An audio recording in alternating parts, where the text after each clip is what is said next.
Hello, मेरा नाम चंद्रहास है। स्टडी स्मार्ट में आपका स्वागत है। दोस्तों, जैसा कि आप सबको पता ही होगा कि एसबीआई पीओ ने अपना नोटिफिकेशन निकाल दिया है 2017 के एग्ज़ाम के लिए। तो इस वीडियो में मैं आपसे चर्चा करूंगा कि क्या कुछ रहा नोटिफिकेशन में एसबीआई की, क्या कुछ पैटर्न रहने वाला है एग्ज़ाम का, और जो भी इम्पोर्टेंट इन्फॉर्मेशंस हैं वो आपको इस वीडियो में मिल जाएंगी। तो चलिए मैं स्टार्ट करता हूँ। सबसे पहली बात करते हैं इम्पॉर्टेंट डेट्स की कि क्या कुछ इम्पॉर्टेंट डेट्स हैं जो आपको अपने माइंड में रखनी ही चाहिए। तो इम्पॉर्टेंट डेट्स क्या हैं एग्ज़ाम की, तो यहाँ पे देखिए ऑनलाइन जो रजिस्ट्रेशन होगा वो 7 फरवरी से होगा और 6 मार्च तक चलेगा। और आपको पता है कि आपको जो ये डेट है एकदम पकड़ के रखनी है, मतलब आप 6 तारीख के बाद या उसके आसपास तो जाइएगा नहीं, पहले ही अप्लाई कर दीजिएगा, क्योंकि बहुत ज़्यादा यहाँ पे सर्वर डाउन हो जाता है। फिर अगर मैं बात करूँ कि पेमेंट क्या है, तो वो भी उसी दिन ही आपका चालू हो जाएगा और 6 तारीख तक पेमेंट आपको चलेगा, ठीक है। फिर कॉल लेटर डाउनलोड कब होगा, वो 15 अप्रैल 2017 से आप कॉल लेटर डाउनलोड कर सकते हैं। और एग्जामिनेशन कब होगा, प्री का एग्जामिनेशन कब होगा, 29-30 अप्रैल को, और 6 और 7 मई 2017 में रखे गए हैं। टेंटेटिव डेट्स हैं ये, ओके। चेंज भी हो सकती हैं, लेकिन ज़्यादातर 99% तो फिक्स ही हैं, हम मान के चलते हैं।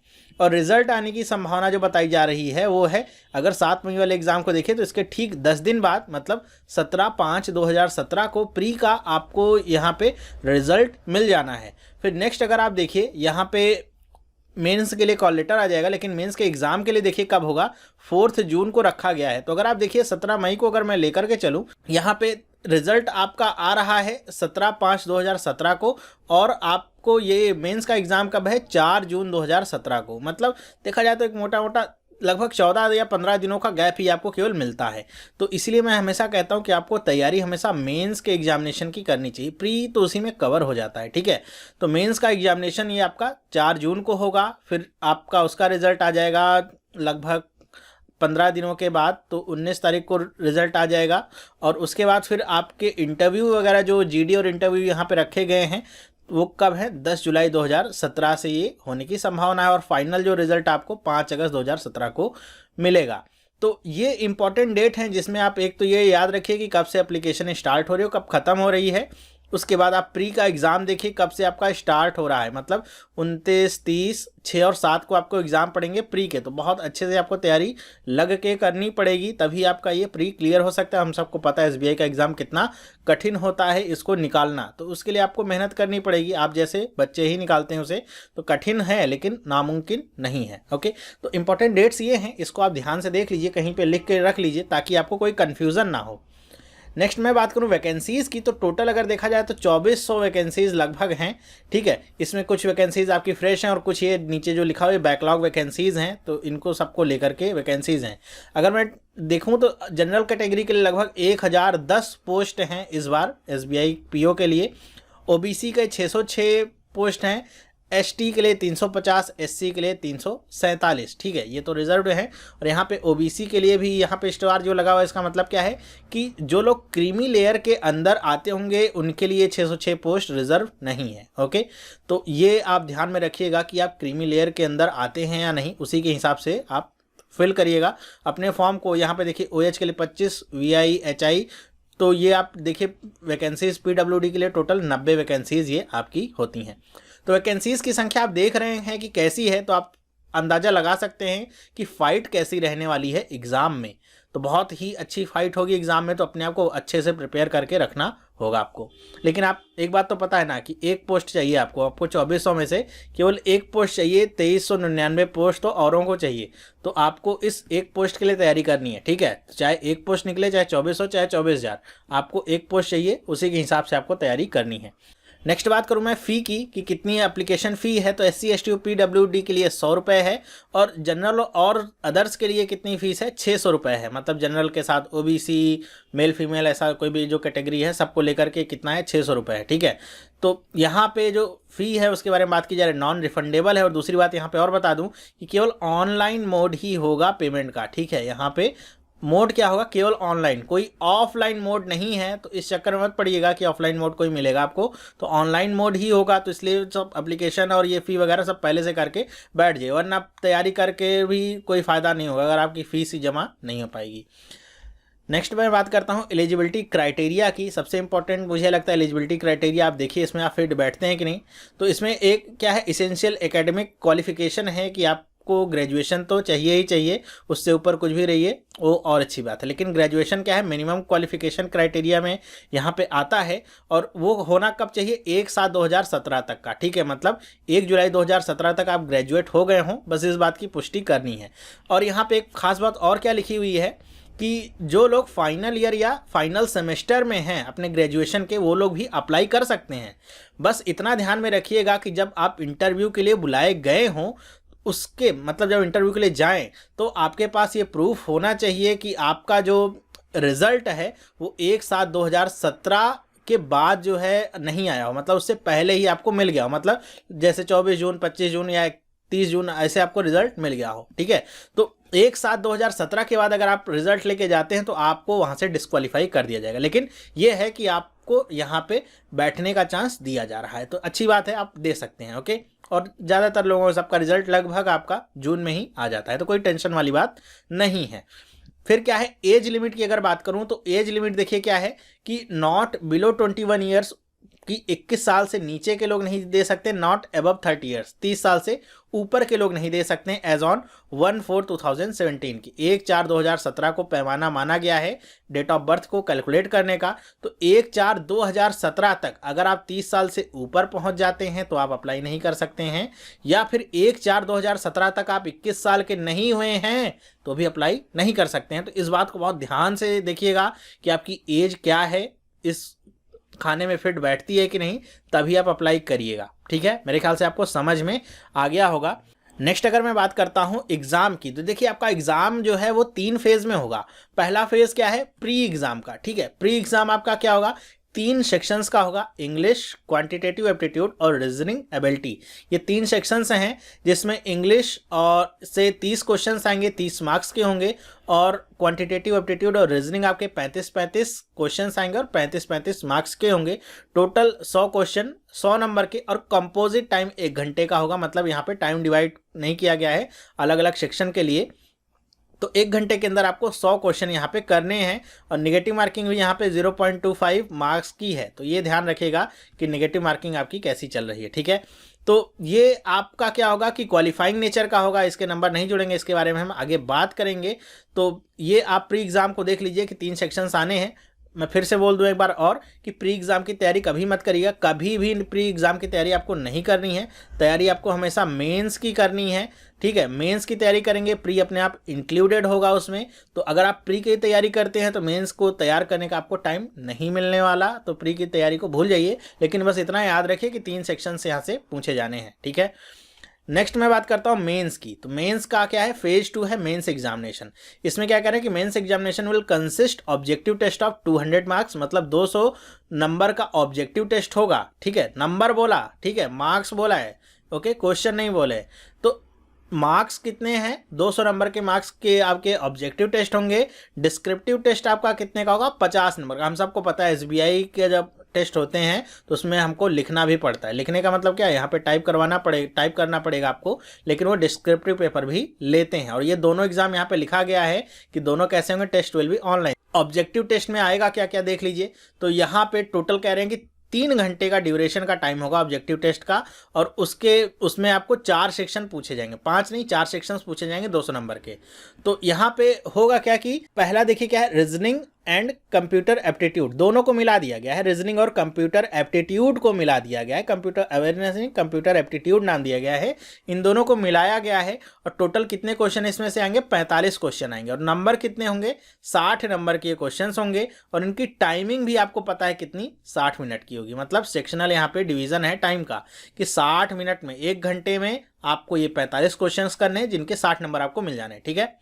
नेक्स्ट बात करूँ अगर मैं डेटा एनालिसिस और डेटा इंटरप्रिटेशन की, जिसको एक में ही कर लीजिए, डीआई कह लीजिए, तो इसमें से आपको 35 क्वेश्चंस होंगे जो आपके 60 नंबर के होंगे। वेटेज देखिए 60-60 नंबर का, यहाँ पे दोनों बराबर है।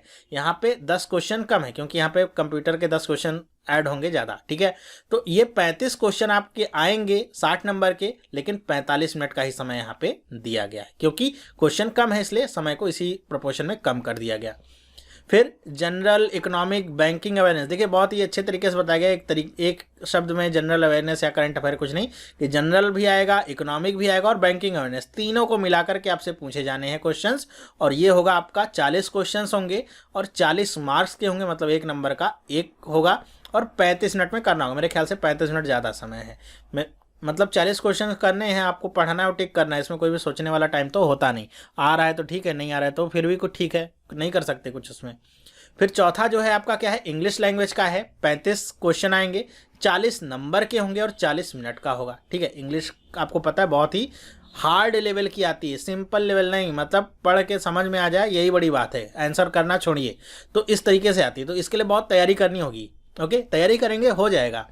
नंबर ऑफ क्वेश्चंस कितने, 155 क्वेश्चंस आएंगे, 200 नंबर के होंगे, 3 घंटे का समय होगा। समय का डिवीजन भी बता दिया है मैंने। यहाँ पे मैं आपको सिलेबस नहीं बताऊंगा, क्योंकि सिलेबस और स्ट्रेटजी को लेकर के एक और वीडियो में बनाऊंगा, जिसमें डिटेल में चर्चा करूंगा कि सिलेबस क्या हो सकता है और यहाँ पे स्ट्रेटजी आपको कैसी लेकर के चलनी है, ताकि आप मेन्स के लिए तैयारी करें और आपका सब कुछ तैयार होता रहे। ठीक है, सेकेंड में बात करूँगा डिस्क्रिप्टिव टेस्ट की, तो ये आपका क्या होगा कि 30 मिनट का होगा ड्यूरेशन का और 50 नंबर का आपका पेपर होगा, इंग्लिश लैंग्वेज में होगा। मतलब यहाँ पे हिंदी और इंग्लिश में ऐसा चॉइस नहीं, इंग्लिश लैंग्वेज में होगा। इसमें लेटर राइटिंग और ऐसे आएगा। ठीक है, 2 चीज़ें यहाँ पे दी गई, लेटर राइटिंग ऐसे, मतलब लेटर लिखने को देगा और ऐसे लिखने को देगा, वो आपको देख के रखना है। तो इसके लिए तैयारी आपको अगर करनी है, न्यूज़पेपर वगैरह पढ़ते रहिए, थोड़ा बहुत आपको एक आइडिया और फ्लो मिलता रहेगा कि कैसे बातों को लिखा जाता है। ओके, और ये दोनों जो एग्जाम होंगे, जैसे ही आपका ऑब्जेक्टिव टेस्ट खत्म होगा उसके तुरंत बाद ही आपका डिस्क्रिप्टिव टेस्ट शुरू हो जाएगा, बीच में लंच वंच करने का समय नहीं होगा। ठीक है, पहले से बता दिया है। ओके, एक बात और नोट कर लीजिए, क्या कि जब तक आप इस वाले पेपर मतलब ऑब्जेक्टिव वाले पेपर में, यहाँ पे नीचे लाइन में लिखा हुआ है, पढ़ लीजिए इंग्लिश में, कह रहे हैं कि जब तक आप इस ऑब्जेक्टिव वाले पेपर में पूरी तरीके से पास नहीं हो जाते और इनफ नंबर नहीं लाते या हाई इनफ नंबर नहीं लाते हैं, तब तक आपका ये डिस्क्रिप्टिव वाला सेक्शन चेक नहीं। मतलब ऐसा नहीं कि आप सोचिए कि मैं यहाँ पे पा रहा हूँ 20 नंबर पा रहे हैं आप टोटल मिला करके, अब कोई आपका डिस्क्रिप्टिव पेपर फिर नहीं चेक करेगा। ठीक है, फिर कहेंगे उसकी चेक करने की जरूरत नहीं है। आप यहाँ पे अच्छे खासे नंबर लाते हैं, मतलब उनको लगता है कि आप शॉर्ट लिस्टेड कैंडिडेट्स में से हो सकते हैं, तो आप जब इसको पूरा पास कर लेंगे तो सेक्शनल आपको पास करना होगा, ओवरऑल पास करना होगा, उसके बाद आपका डिस्क्रिप्टिव टेस्ट भी चेक होगा, फिर वो जो 50 नंबर है उसका इवेल्युएशन होगा, फिर जब रिजल्ट निकलेगा तो दोनों को मिला करके आपको नंबर बताए जाएंगे। ठीक है, तो ये इंटरनल प्रोसेस है, लेकिन यहाँ पे बताया गया है। नेक्स्ट बात करता हूँ मैं GDPI ग्रुप डिस्कशन या ग्रुप एक्सरसाइज। ठीक है, और पर्सनल इंटरव्यू, ये आपका क्या है, फेज 3 है। इसको क्या कह रहे हैं कि ये आपका ग्रुप एक्सरसाइज जो होगा वो 20 नंबर का होगा और इंटरव्यू आपका 30 नंबर का होगा। ठीक है, और यहाँ पे आपको कह रहे हैं कि जो भी यहाँ पे नंबर का डिवीज़न किया गया है, मतलब जब तक आप ग्रुप एक्सरसाइज और इंटरव्यू में पास नहीं होते हैं तब तक आपको फाइनल में लिस्ट में जगह नहीं दी जाएगी। ठीक है, तो इन दोनों में आपको पास होना पड़ेगा। ऐसा नहीं है कि आप मेंस में खूब अच्छे नंबर लेके आए और उसमें फेल हो जाइए, इसमें भी आपको क्या है, पास होना पड़ेगा। और जो भी यहाँ पे पासिंग मार्क होगा बैंक के द्वारा डिसाइड होगा, कैसे कैंडिडेट्स आए हैं, क्या वहाँ पे चांसेस हैं, ज़्यादातर लोग अगर होंगे तो ये हाई हो सकता है, कम होंगे तो लो होगा। तो यहाँ पे ये सारी चीज़ें लिखी गई हैं। यहाँ पे लिखा हुआ है कि the qualifying marks in group exercise interview will be as decided by the bank, bank के द्वारा जो डिसाइड किया जाएगा वही होगा। तो यहाँ पे कह रहे candidates qualifying for group exercise interview under OBC category would be required to submit OBC certificate containing no creamy layer clause. मतलब जो भी ओबीसी कैटेगरी के बच्चे हैं जो इसको क्लियर करेंगे, उसके बाद उनको एक सर्टिफिकेट देना होगा, ये नो क्रीमी लेयर वाला। ठीक है, कि आप बताएंगे कि आप क्रीमी लेयर में नहीं आते हैं तो आपको आगे बैठने को दिया जाएगा। तो candidates not submitting OBC certificate containing no creamy layer clause and requesting to be interviewed under general category will not be entertain. मतलब कि जो लोग ऐसा होगा कि कहेंगे कि हमारे पास सर्टिफिकेट नहीं, उनको जनरल कैटेगरी में भी दिया जाए इंटरव्यू लेने के लिए, तो उनको इंटरटेन नहीं किया जाएगा। पहले से ही बता दिया है ताकि बाद में जाके कोई भी नाटक ना हो। तो ये तो था आपका फेज 3। अब आप आते हैं कि फाइनल सिलेक्शन कैसे होगा, इस पे डिस्कशन करते हैं। कि जो भी आपका बता रहे हैं कि फाइनल सिलेक्शन होगा, उसको देखिए क्राइटेरिया क्या है। कि जो भी आपका फेज 1 है, मतलब प्री एग्जाम है, will not be added for the selection and only marks obtained in the main examination both in objective and descriptive test will be added to the marks obtained in GI and interview for the preparation for the final merit list। मतलब कि जो pre वाला exam होगा उसको केवल qualifying nature का रखा गया है। पहले ही बताया कि उसका आप चाहे 100 में से 100 लाइए, चाहे 90 लाइए और चाहे केवल पासिंग मार्क्स लेके आइए, उसका कोई मतलब नहीं है, वो ऐड वैड नहीं होना है उसको, ठीक है। तो इसमें बस आपको पास हो जाए, इसलिए कह रहा हूँ प्री की तैयारी आप नहीं करिए, मेंस की तैयारी करिए। केवल जो मेंस के एग्जामिनेशन के मार्क्स हैं वो भी कौन से, ऑब्जेक्टिव और डिस्क्रिप्टिव दोनों के लेकर के मार्क्स, और जीई और इंटरव्यू में जो आपको नंबर मिलेंगे इन दोनों को मिला करके ही फाइनल मेरिट लिस्ट बनाई जाएगी, ठीक है। मतलब मेंस वाला नंबर और ये फेज 2 और फेज 3 के नंबर को मिला करके फाइनल मेरिट लिस्ट तैयार होगी। और ये भी कैसे होगी इसको भी देख लीजिए। The candidates have to qualify both in phase 2 and phase 3 separately. मतलब कैंडिडेट्स जो होंगे उनको फेज 2 और फेज 3 दोनों में अलग अलग, मतलब ऐसा नहीं वही अभी मैंने बताया कि मेंस में आप बहुत अच्छा नंबर लाए, इसमें फेल हो जाए, सोचिए हमारा टोटल तो बहुत अच्छा आ रहा है, हमारा सिलेक्शन हो जाएगा, नहीं।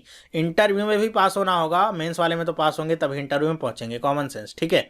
Marks secured by the candidates in the written test out of 250 marks are converted out of 75।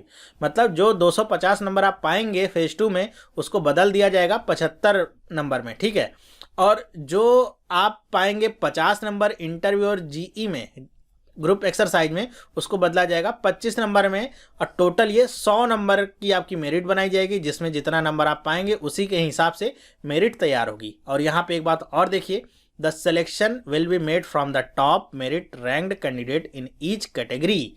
यहाँ पे जो सिलेक्शन होगा वो आपका टॉप मेरिट से शुरू होगा। मतलब मान लीजिए कि आपने बहुत अच्छा नंबर पाया है, लेकिन उनको अगर 2400 लोगों को लेना है तो शुरुआत से वो देखेंगे कि टॉप के 2400 लोग कौन से हैं अपनी अपनी कैटेगरी को लेकर के, उसी हिसाब से, मतलब जो भी रिजर्वेशन कैटेगरी उसको लेकर के, जनरल कैटेगरी उसको लेकर के, वो उसको छांट के रख लेंगे। और जो आपके मान लीजिए नंबर 0.5 का भी डिफरेंस होता है तो आप निकल जाएंगे, जाहिर सी बात है, ठीक है। तो ये ध्यान में रखिएगा। कई लोगों को मैंने देखा है कि ये नहीं पढ़ेंगे, वो नहीं पढ़ेंगे, ऐसा नहीं होगा, वैसा नहीं होगा, ये छोड़ के आएंगे, वो सब नहीं चलेगा। क्यों? क्योंकि यहाँ पे कंपटीशन काफ़ी टफ होगा, ठीक है। तो टॉप के 2400 लोग यहाँ पे लिए जाएंगे, तो ये बात आप सोच के रखिए। आपने इंटरव्यू दिया, उसमें भी पास हो गए, फेज 2 में भी पास हो गए, 3 में भी पास हो गए, लेकिन आप फाइनल में तभी ला पाएंगे स्थान जब आप टॉप के 2400 में होंगे, ओके। तो ये होगा आपका फाइनल सिलेक्शन, ओके। तो ये तो रही पूरी जर्नी कि कैसे आपके एग्जामिनेशन होंगे, क्या कुछ प्रिपरेशन आपको करनी है, प्री, मेंस, जीई और इंटरव्यू, और फाइनल सिलेक्शन कैसे होना है, सब आपको समझ में आ गया। इसको लेकर के आपको अपनी प्रिपरेशन को करना है। जहाँ तक रही बात सिलेबस की, तो सिलेबस के लिए मैं एक वीडियो आपको बना दूंगा अलग से, जिसमें आपको बता दूंगा क्या क्या सेक्शंस आपको फोकस करने चाहिए, और उसी के साथ आपको स्ट्रेटजी कैसे फॉर्म करनी चाहिए ताकि आपका जो सिलेक्शन है वो हो सके। तो इस वीडियो में बस इतना ही। मेरे ख्याल से आप नोटिफाई हो गए होंगे और समझ भी गए होंगे कि क्या क्या प्रोसीजर्स हैं जिसको आपको फॉलो करके रखना है। तो ये वीडियो कैसा लगा मुझे आप कमेंट करके बताइएगा कि वीडियो आपको पसंद आया कि नहीं आया। वीडियो अगर पसंद आया तो लाइक करिए, अपने दोस्तों के साथ भी शेयर करिए, और मुझे बताइएगा कि आपको एसबीआई की प्रिपरेशन के लिए आपको अपनी तरफ से क्या चीज़ चाहिए, मतलब क्या मटेरियल चाहते हैं आप इस दौरान अपनी तैयारी के लिए। तो आप कमेंट करके बताइएगा। इस जो कमेंट लिस्ट है इसको मैं भी सेव करके रखूँगा, ताकि जब आगे फ्यूचर में वीडियो बनाऊँगा तो इसी को ध्यान में रख करके मैं बनाऊँगा। तो इस वीडियो में बस इतना ही। वीडियो देखने के लिए आपका बहुत बहुत धन्यवाद। आपने चैनल को सब्सक्राइब नहीं किया तो आज इस चैनल को सब्सक्राइब कर लीजिए, जिससे अब मैं जो वीडियोज़ बनाऊँगा वो आपको मिल सके और आपकी प्रिपरेशन और अच्छी हो सके। तो अब हम मिलेंगे नेक्स्ट वीडियो में, तब तक के लिए have a nice day and bye.